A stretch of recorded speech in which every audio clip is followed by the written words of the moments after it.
What does Darwin have to do with racism? Hello, this is John West. I'm Vice President of Discovery Institute, and today we're going to talk about the topic of Darwinian racism, especially the pivotal role it played in Nazi Germany.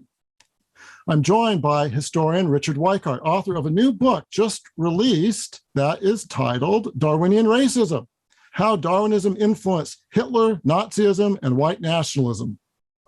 You can find out more about the book at darwinianracism.org, and you can purchase it at amazon.com and barnesandnoble.com and other online booksellers.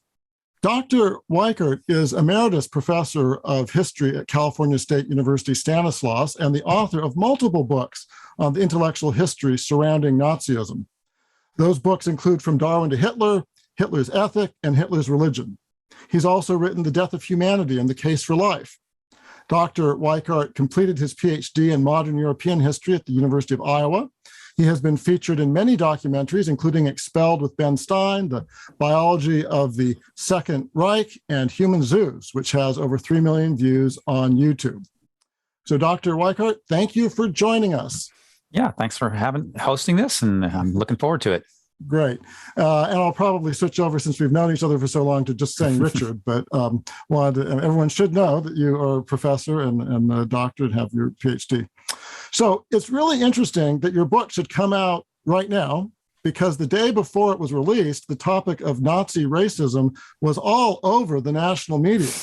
That's because a very famous celebrity got in hot water for claiming that what the Nazis did wasn't about racism.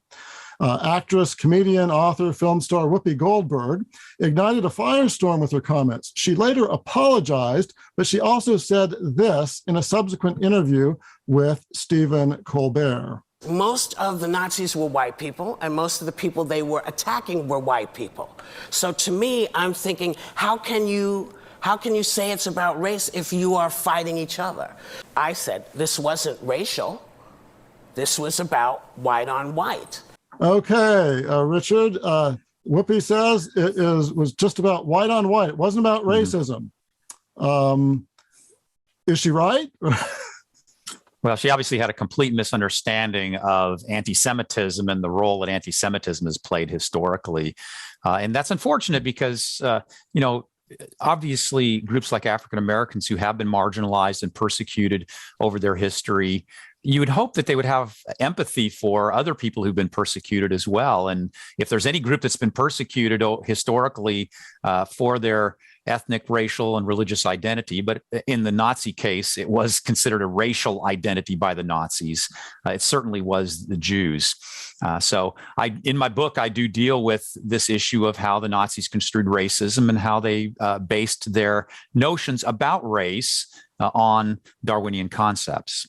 Although I do need to hasten to say that the Nazis did not get their anti-Semitism specifically from Darwinism, but they integrated their anti-Semitism into a Darwinian framework where they were in this Darwinian struggle for existence with the different races.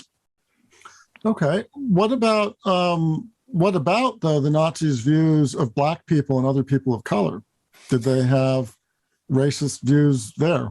Oh, very definitely. They actually ended up sterilizing people who were half Black in Nazi Germany. These are people who had been fathered by French colonial troops during the French colonial occupation, during the French occupation after World War I with colonial troops. And so they were half Black, half Germans. They sterilized them because they didn't want Blacks in Germany. They didn't want them reproducing. But it wasn't just Blacks, and it wasn't even just Aboriginal peoples in other parts of the world and such. The Nazis thought that different Europeans were of different races too. They talked about the Aryan race or Nordic race, which was supposed to be northern Germany and Scandinavia countries predominantly, and also Britain because of the Anglo-Saxons and such. But they actually thought that they were superior to the Slavs and the Southern Europeans as well. So it was even about an inter-European racial construct too. And so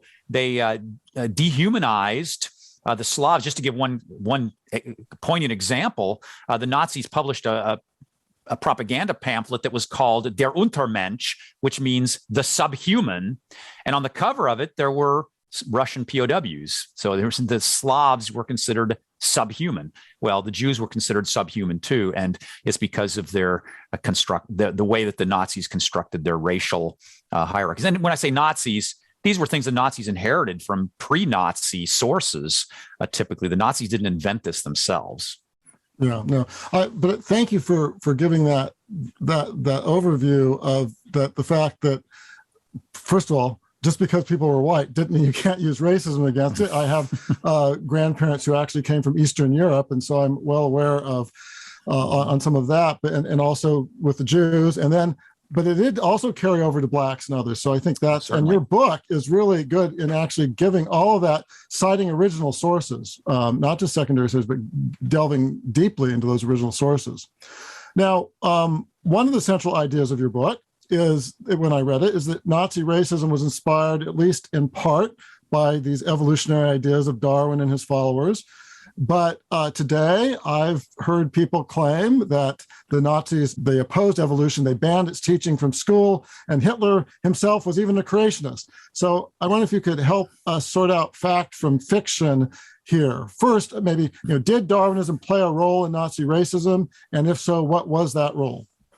Yeah, it played a huge role because the way the Nazis thought of the races in terms of the origins is they thought that they had evolved in different environments with different environmental pressures that had caused them to evolve in different ways. And specifically, when they talked about the Aryan race and how it evolved, they thought that because it had evolved in northern times during the ice, as the ice ages were retreating and such, they claimed that there was greater selective pressures there. So they had to become more intellectual, they had to become more cooperative, and they thought that these traits had evolved in the Aryan race to make them a superior race to the Black Africans, who they thought were but lazy because they grew up in tropical climates where they didn't have to work very hard. And they thought that they were sexually promiscuous. And they thought that these were the kinds of biological traits that had evolved within the Black Africans, for example. When they looked at the Jews, they believed the Jews had these certain evolved traits as well. And usually it corresponded with the stereotypes that had pre-Darwinian origins, that the Jews were greedy, that they were deceitful, that they were sexually immoral. And so they thought that these were biologically ingrained traits that had come about through biological evolution over time, similar to the way that people today would talk about evolutionary psychology or sociobiology and such. And so they saw the races as having evolved in these ways. But perhaps even more importantly, they applied the Darwinian struggle for existence to races, just like Charles Darwin himself did. Charles Darwin himself thought that the human races were in competition for scarce resources, and that the superior ones were going to triumph, and that the inferior ones were going to die out ultimately. And certainly Hitler appropriated that idea and thought that the Aryan race was locked in this inescapable struggle for existence with other races. And the struggle for existence is a struggle for existence. It's a struggle for life and death. It's a struggle that has to result in the death of large numbers of people, in fact, because of the notion that there was this, the population would outstrip the food supply. And so this is a very driving force in Hitler's ideology. Another key way, too, is that the notion of gaining living space. So the notion that brought Hitler to launching World War II, this notion of living space was a notion that was developed by a Darwinian biologist who became a geographer. And then he framed this idea about there being this struggle over living space, because he thought that's, of course, living space is where you would get your agricultural produce from. So, that's where so you're fighting the Darwinian struggle for existence, he thought, was a fight over land.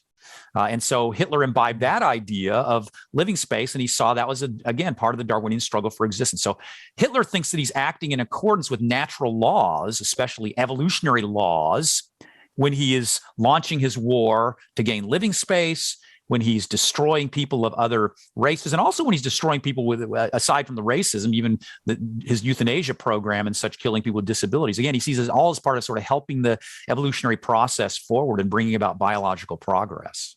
Mm. So what about some of the particular claims that you see out there on the internet? I remember writing something where someone among their various claims was that, oh, but the Nazis opposed evolution and tried to ban it from schools. Where does this come from? Yeah, one of the key things is it's very selective use of evidence, and it's basically a use of a few pieces of stray evidence that are very often misconstrued, and then just they ignore the mountains of evidence that oppose their particular position, which is what I bring forward in this book, Darwinian Racism. I bring forward an incredible amount of evidence to show that that's just malarkey, that the Nazis had banned Darwinism. And so here's the piece of evidence they used for that.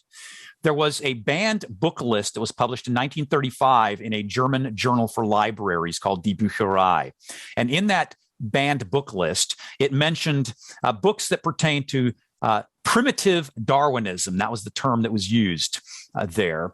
And it specifically mentioned Ernst Haeckel. Now, they use that and say, see, the Nazis banned Darwin. But however, they just there's some huge problems with that. First of all, it said primitive Darwinism, which suggests that it's probably they're talking about what they consider misinterpretations of Darwinism. But whether that's true or not, this was a book list that was put together by a Saxon librarian. There, by the way, are multiple banned book lists by the Nazis, and no other banned book list in the Nazis ever includes Darwin or Haeckel in them. Also, Darwin's and Haeckel's books were still being published during the Third Reich, and I provide evidence for that in my book, that you can find that publishers were still publishing Haeckel's works then. Also, there was an Ernst Haeckel Society that was formed in 1942. Ernst Haeckel was the leading German Darwinian biologist in the pre-Nazi period. He died before the Nazi period came about. But there was an Ernst Haeckel Society that was formed by Darwinian biologists who were promoting Haeckel's ideas and Darwinist ideas. And the people who formed that, one of them, key figures, was an SS officer who was the rector of University of Jena.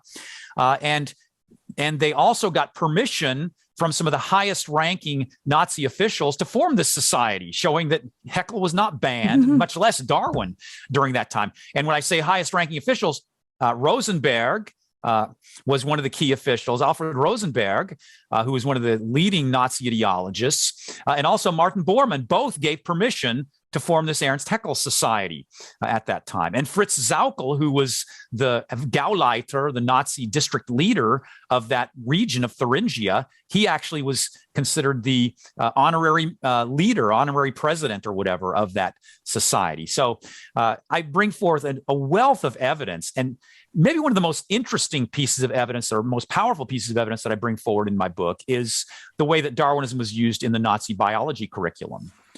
Because if you want to find out what the Nazis taught about Darwinism, look at what they put in the schools. And they actually did publish in 1938 an official Nazi curriculum for the schools. And one of the chapters is on biology.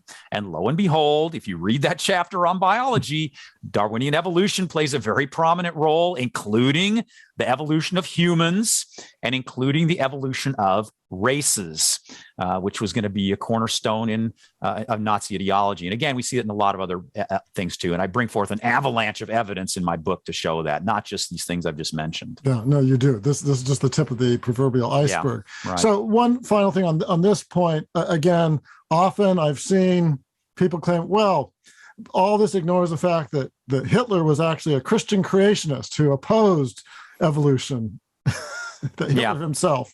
Right.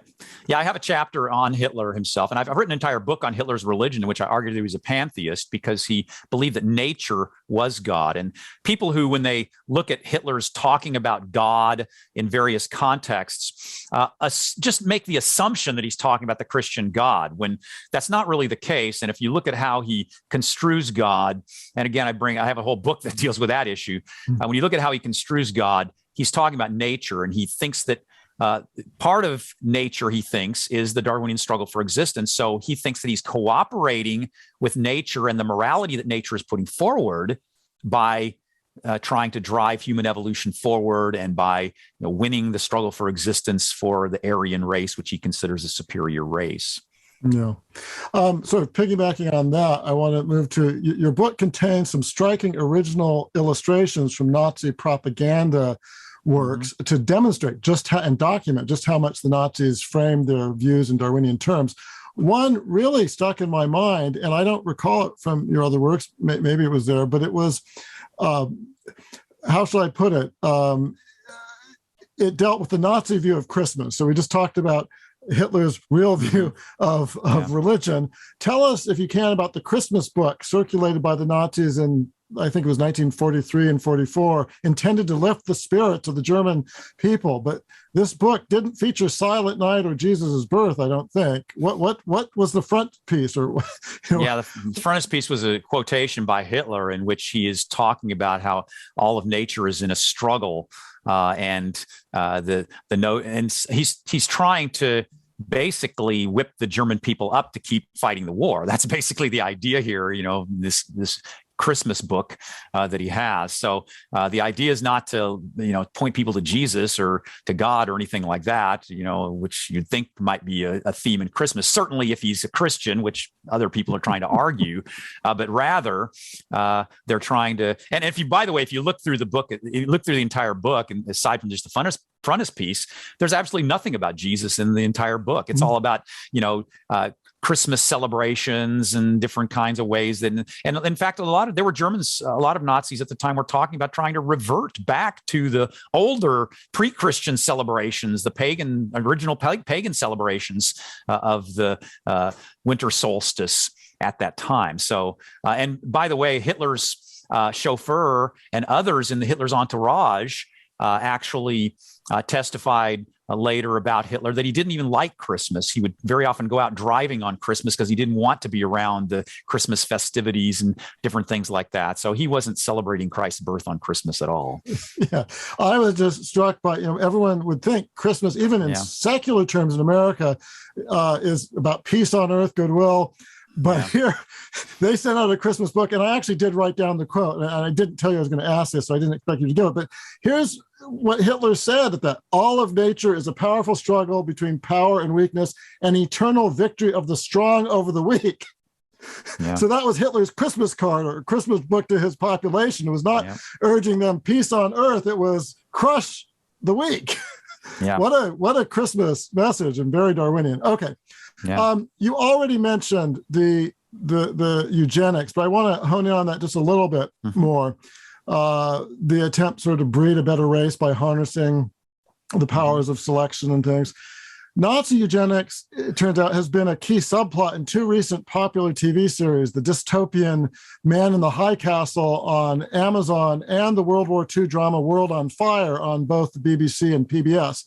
Mm-hmm. Often I've been frustrated when filmmakers cover eugenics because they neatly sort of sidestep the Darwin or the ideological origins or rationale of it. So I was actually surprised at how directly World on Fire dealt with this issue. And so I want to just show a brief clip where there's an American journalist who's interviewing a German doctor, scientist involved in the eugenics program that was killing the disabled. And here's how the doctor in this TV show justifies what they were doing. The doctor vows to alleviate suffering. Yes, but the policy doesn't only talk about alleviating suffering. It talks about not infecting the gene pool. Human progress is driven by natural selection. Is that an accurate depiction of how the Nazis were arguing for eugenics? Oh, exactly. And what they thought was that in modern human societies, that we had helped the weak and the sick to such an extent that we were allowing them to reproduce, and they thought this was a horrible thing. And so they needed to try to offset it. And so eugenics was an attempt to introduce artificial selection because they thought that natural selection had been set aside in civilized society. So it was based upon Darwinian premises. And this is very clear. In fact, if you look at the Nazi propaganda for their compulsory sterilization program and for their eugenics program, there are Darwinian themes that are laced through them. I mean, very overt Darwinian themes, not just something that I'm reading into it or something. They actually mention Darwin, and they mention his influence and impacts and bringing about the understanding of biology that allowed them now to run this eugenics program. I'm so glad you brought out that although eugenics was sort of artificial selection, the whole rationale was we were being too nice by getting rid of natural selection, and so we had to do something like that. Because I remember reading something by historian Daniel Kevlis where he was poo-pooing, oh, there was no connection between eugenics and Darwinism, and because that's artificial selection. Well, but if you read the people, as you point out, they point out, this. In other words, this is the kinder, gentler way. We don't have to go back to the law of the jungle, or if we're not willing to do that, we do it artificially. But the premises were Darwinian premises about how you get human progress. So exactly. Okay, your book isn't, although mostly about Nazis. It's not just about German Nazis anyway. You have a substantial chapter about Darwinian racism today in America. And I wonder if you could just give us a little preview of that. Yeah, so I looked at, in investigating this book, I looked at the way that neo-Nazis in the post-war period, all the way up until today, and sometimes they go under the name of white nationalists or sometimes alt-right. There's different names. These are overlapping categories. I looked at the way that they had construed racism, and lo and behold, they do their name well of neo-Nazis because they basically recycle the Nazi ideology to a very striking degree. I mean, they even make the same kind of arguments about the Ice Age and such, as having been selective pressure that has made the Northern Europeans superior and such. And they're recycling exactly the ideas that were around in the early 20th century that Hitler and others had imbibed there. As I was doing that research, I came across a really horrifying book. And the way I came across this was because in 2019, there was a mass shooting that took place in Gilroy, California at the Garlic Festival. And in that mass shooting, or before the mass shooting, the perpetrator posted to his social media that people should read a book by Ragnar Redbeard, which is called Might is Right. And the subtitle of it is Survival of the Fittest. And I'm an expert in social Darwinism, but this book really blew me away. It's really one of the most incendiary pieces of social Darwinist literature that you could imagine. Extremely anti-Christian, very Nietzschean, but also very Darwinian, and forthrightly so. I mean, he actually quotes from Darwin's Descent of Man. He talks quite often about the races in Darwinian terms and the Darwinian struggle for existence between races and such. And this book, I found out, is being promoted by a lot of white nationalist websites. Some, I think there was even one that had a PDF of it on their website, if I recall correctly, and the other ones had it for sale and such. This book, interestingly, was not very well known when it was written. It was written in 1896. Published in 1896 originally. It was not very well known until it was actually publicized by Anton LaVey in his Satanic Bible. He actually cribbed parts of Redbeard's book, and LaVey then began recommending this book to his followers in his Satanic church. But of course, this is not the only direction of white nationalism. There's actually a few academics, not many. There's, again, it's a fringe group, but Kevin McDonald, for example, is now a retired psychology professor at California State University, Long Beach. He wrote 3 major, very thick tomes that are extremely anti-Semitic and basically uses evolutionary psychology to try to explain both the identity of the Jews themselves and also how anti-Semitism functions against the Jews. And basically, again, he sees the Nordics, or I don't think he uses the word Nordic in his writings. I think he just speaks more about the Europeans and the European descendants as being opposed to the Jews in this Darwinian struggle for existence. And he believes anti-Semitism is a sort of inborn trait in whites that help us in the Darwinian struggle for existence. And that's a very forthright view. Again, he's writing evolutionary psychology in these matters. So, and he's not alone. I mean, another individual that maybe more of you might have heard of is Richard Spencer, who several years ago became fairly well known for his alt-right ideology and such. And here I have a quote of his that I have right here, where Spencer said, quote, that group differences exist as consequences of evolution by natural selection. So there you have it. You know, Wow. he's interpreting race as based upon, as having originated through natural selection. And then he also said, quote, that racial differences are a natural and normal consequence of human evolution. Yeah. So people on the alt-right and white nationalists today are pushing the same ideology that the Nazis were pushing during their heyday. It is really disturbing and I don't want to overplay the alt-right. I usually call it the so-called alt-right because their beliefs are a mishmash of all sorts of things, from socialism to conservatism. But when you look at these disturbed people like that mass shooter in Gilroy, and these ideas are having an effect on disturbed individuals, and we have to recognize that. I mean, it's a poisonous ideology. And, even Hitler and his views were out there on the fringe at the beginning. So, I think we should be concerned about that. And I think everyone, for the price of the book is worth that chapter alone, I think, and really a wake-up call for how these ideas are still being used in various ways, disturbing ways. So I want to end this section with a more personal question about your own journey. Through your books and journal articles, I'd argue you've really become the world's leading authority on the intellectual and historical connections between Darwinian theory and Darwinism and Nazism. What started you out on this journey, and maybe what's the most striking thing you discovered in your research along the way? Yeah, I think some people get the mistaken supposition that I started off trying to find connections between Darwinism and Nazism. And actually, when I was going through my graduate school, I wasn't even really that interested in the history of Nazism. I mean, I studied modern German history, so I studied it.